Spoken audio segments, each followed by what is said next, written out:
Ben, puisque tu as très bien conclu, Thierry, tu vas pouvoir continuer à parler. Donc, Thierry Rouméguer travaille, si je me souviens bien, il est français, mais il travaille en Belgique. Et il travaille avec Claude Schulman et Eric Wespès, qui sont également des pionniers dans le domaine de la dysfonction érectile. Et il a une vue tout à fait intéressante, originale, avec des travaux. Il travaille beaucoup au laboratoire avec des travaux dans le domaine des facteurs de risque vasculaire, en particulier le diabète. Donc, on va t'écouter.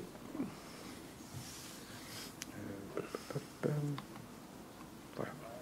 Merci beaucoup. Merci à la Société francophone d'angiologie de m'avoir invité, et particulièrement M. Virag et M. Bouilly. C'est toujours un plaisir, effectivement, d'être dans ma ville natale, en banlieue de Bruxelles, comme on dit chez nous. Donc on m'a demandé de traiter le sujet, vaste sujet, insuffisance érectile, maladie cardiovasculaire, diabète peut-être, et la prévention.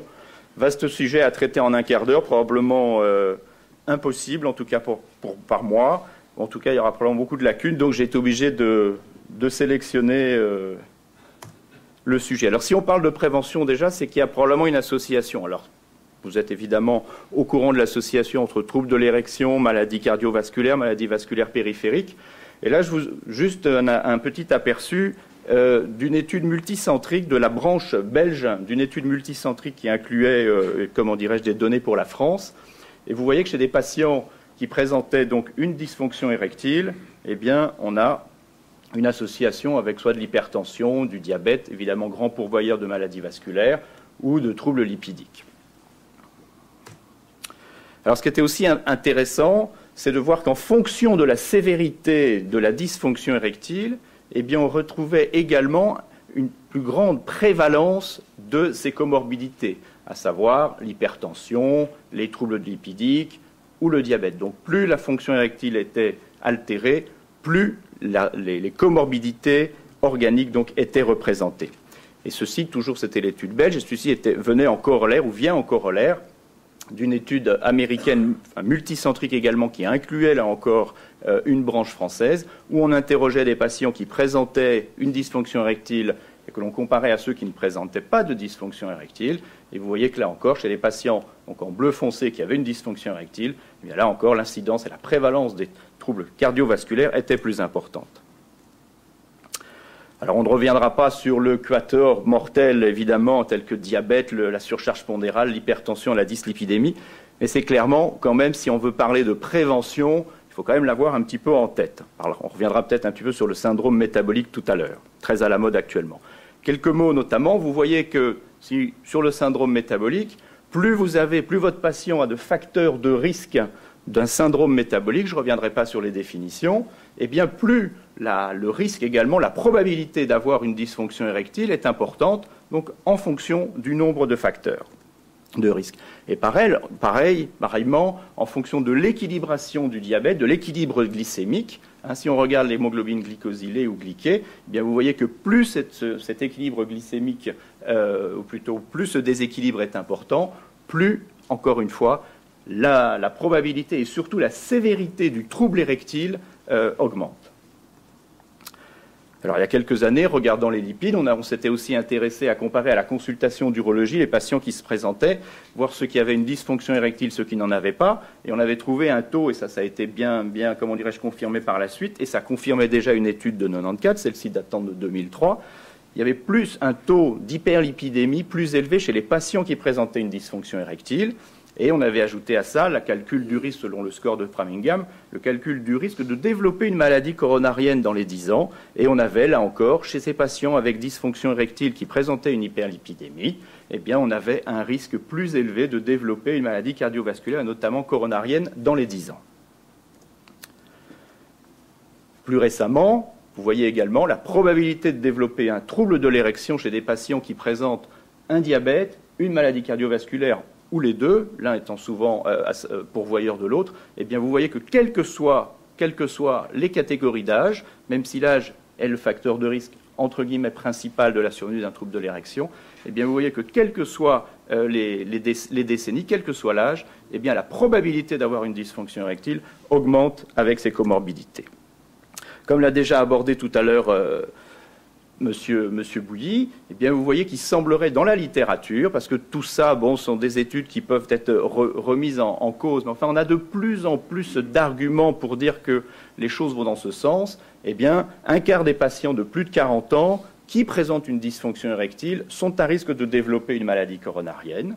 Que si on regarde des patients qui se présentent pour une coronarographie, eh bien, on va retrouver 49% d'entre eux présentant une dysfonction érectile. Et comme ça avait été dit tout à l'heure, il semblerait que la dysfonction érectile puisse précéder, et donc là encore, on ressort le facteur annonciateur ou sentinelle, que la dysfonction érectile puisse précéder de plusieurs années, au moins 3, dans un nombre non négligeable de patients, la survenue de la maladie coronarienne. Alors, si on parle de facteurs de risque pour les maladies cardiovasculaires communs à la dysfonction érectile, qu'en sont-ils? Ben oui, évidemment, là, j'enfonce un peu des portes ouvertes. Le tabagisme, la tension artérielle, l'hyperlipidémie, le diabète, et le dénominateur commun semble être la dysfonction endothéliale. Alors, une pathologie de l'endothélium vasculaire qui amènerait un déficit en NO, ça a déjà été un petit peu abordé tout à l'heure par Pierre Devaux, risque de maladie cardiovasculaire, que ce soit une ischémie ou un trouble de l'érection, et vous voyez DE, dysfonction érectile, ça c'était des petits jeux de mots très faciles pour les urologues.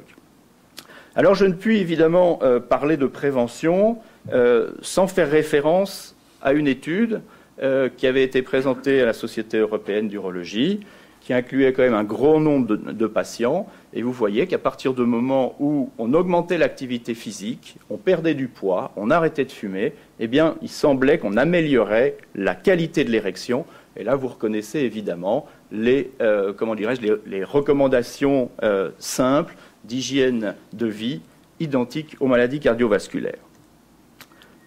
Il est évident que chez ce patient qui présente quand même probablement des facteurs de risque, si ce n'est de syndrome métabolique, je pense qu'il les a, de troubles érectiles, il va être important quand même de lui faire modifier ces facteurs quotidiens d'hygiène de vie. Alors sur quoi est-ce qu'on peut très simplement déjà agir? Bien, vous voyez que si on regarde la probabilité d'avoir une dysfonction érectile en fonction de certains facteurs de risque, hygiène de vie sur lesquels on peut agir, bien, vous voyez que si on arrête le tabac, on va avoir moins de troubles érectiles. Si on perd du poids, on va avoir moins de troubles érectiles. Et pareil, si on augmente son activité physique. Donc ça, c'est quand même des conseils au départ très très simples à donner à nos patients. Je crois que c'est primordial. C'est quelque chose de primordial. Pareil, si on regarde en fonction donc de l'activité physique, eh bien si vous voyez un patient qui n'est pas sédentaire au départ de l'étude et qui continue à avoir une activité physique soutenue sans être pour autant un sportif de haut niveau, eh bien on va dire que c'est le point de départ, c'est la baseline, la probabilité de la dysfonction érectile est de 0,15. Eh bien vous voyez par contre qu'un patient qui n'était pas sédentaire mais qui le devient au cours du suivi de l'étude, eh bien son risque de développer une dysfonction érectile va augmenter. Par contre, celui qui avait un mode de vie sédentaire au départ et qui acquiert une nouvelle activité physique, au contraire, va diminuer drastiquement son risque de développer une dysfonction érectile. Je ne parle pas de celui qui était sédentaire et qui l'est resté. Là encore, dans un petit journal comme le JAMA, donc c'est quand même des choses qui interrogent, même si tout n'est pas, à prendre comme ça sans circonspection, eh bien vous voyez que si on regarde l'impact sur l'évolution de la dysfonction érectile, de la perte de poids et de l'amélioration de l'activité physique chez les patients obèses, non seulement on va avoir une diminution du périmètre abdominal, une amélioration de l'équilibre glycémique, une amélioration du score international de la fonction érectile, donc une amélioration de cette fonction érectile, et une amélioration probablement de la fonction endothéliale. Alors évidemment, l'activité physique, il faut éviter de compartimenter notre vie. Aujourd'hui, on fait du sport, mais donc, vous voyez, on va à la salle de fitness en utilisant l'escalator. Donc, il ne faut pas forcément obliger les gens à s'inscrire dans une salle de fitness, mais au moins apprendre les escaliers et pas l'escalator. Alors, trouble érectile, pointe de l'iceberg, ça, c'était mon dada pendant quelques années. Est-ce que les facteurs de risque cardiaque communs à la dysfonction érectile, ça c'est bien connu, peuvent-ils avoir un rôle dans la prévention et dans le traitement de la dysfonction érectile? Pour ça, il faut des études randomisées, relativement longues, prospectives bien entendu, et aujourd'hui, il est difficile de vous dire, de vous affirmer en tout cas, que toutes les mesures hygiéno-diététiques qui sont recommandées pour la prévention des pathologies cardiovasculaires peuvent s'appliquer avec la même réussite pour les troubles de l'érection. Plus intéressant, ça a déjà été largement développé antérieurement, c'est le concept que la dysfonction érectile pourrait être un événement sentinelle d'alarme de la survenue d'une pathologie cardiovasculaire et notamment coronarienne. Et là où je voudrais aujourd'hui mettre un petit peu l'accent de mon exposé, c'est sur le rôle de la dysfonction érectile et de sa prise en charge, bien entendu, comme déterminant à modifier les facteurs de risque cardiaque.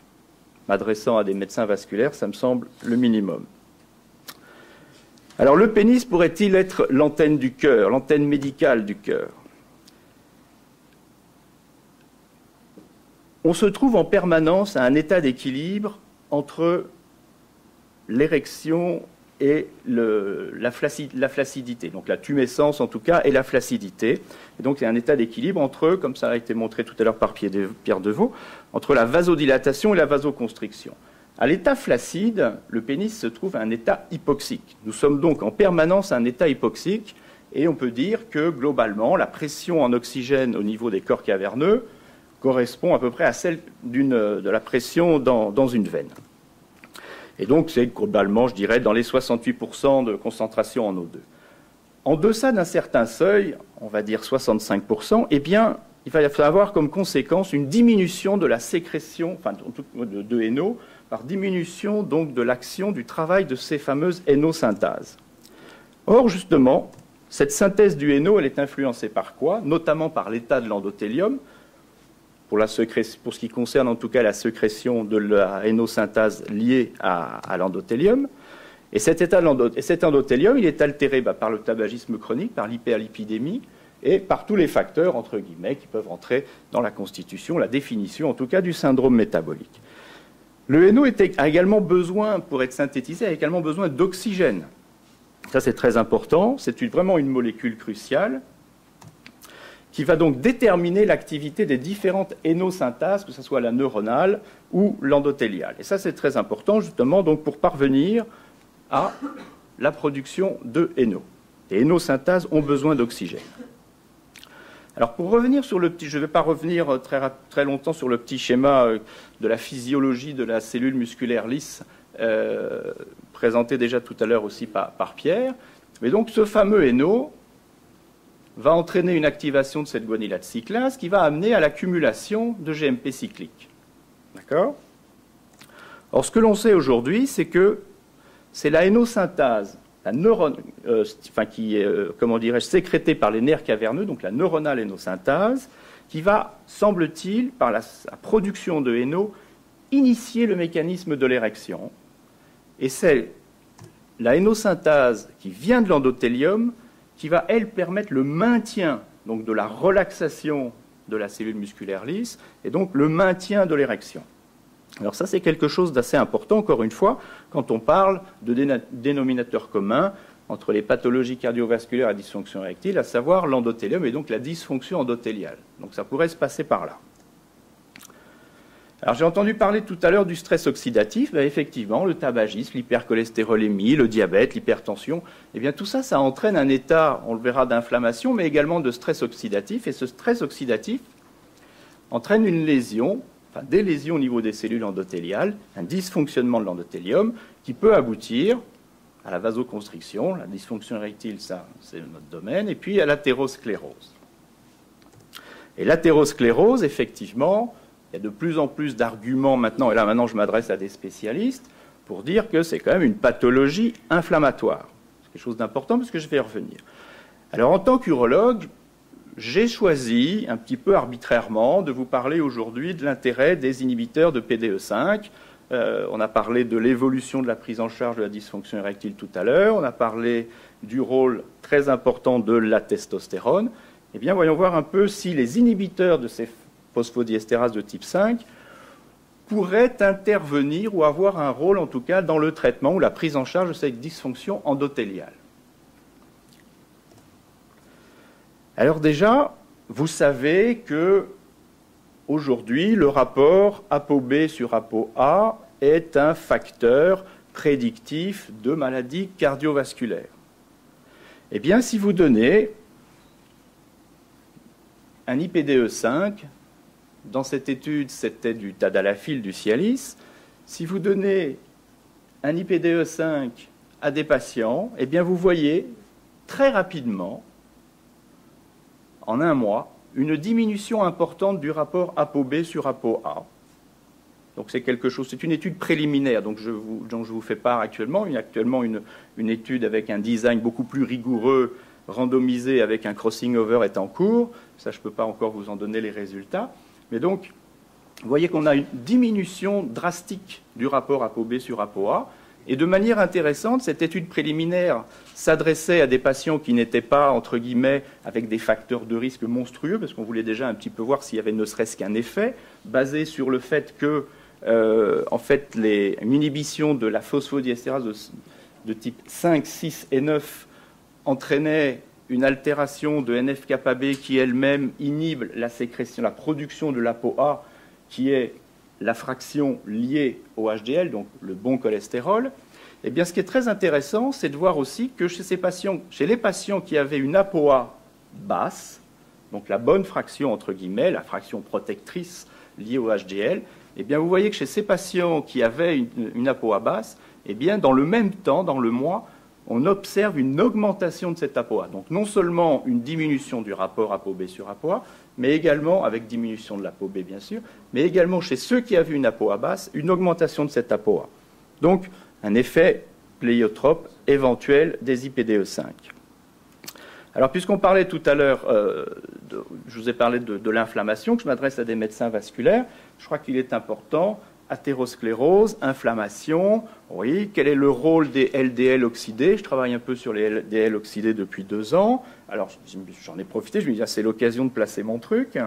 Alors, les LDL oxydés, on pense aussi, il y a maintenant pas mal d'arguments qui pensent qu'ils généreraient la réaction, en tout cas ils seraient, comment dirais-je, impliqués dans la réaction inflammatoire en s'accumulant au niveau sous-endothélial. Et donc, qu'est-ce qui se passe? Et notamment ces LDL oxydés, qu'est-ce qui se passe? Eh bien, entre autres, évidemment, l'inflammation entraîne une sécrétion d'interleukine 8. L'interleukine 8 est quand même l'interleukine qui est le plus fréquemment retrouvé, augmenté dans les pathologies inflammatoires.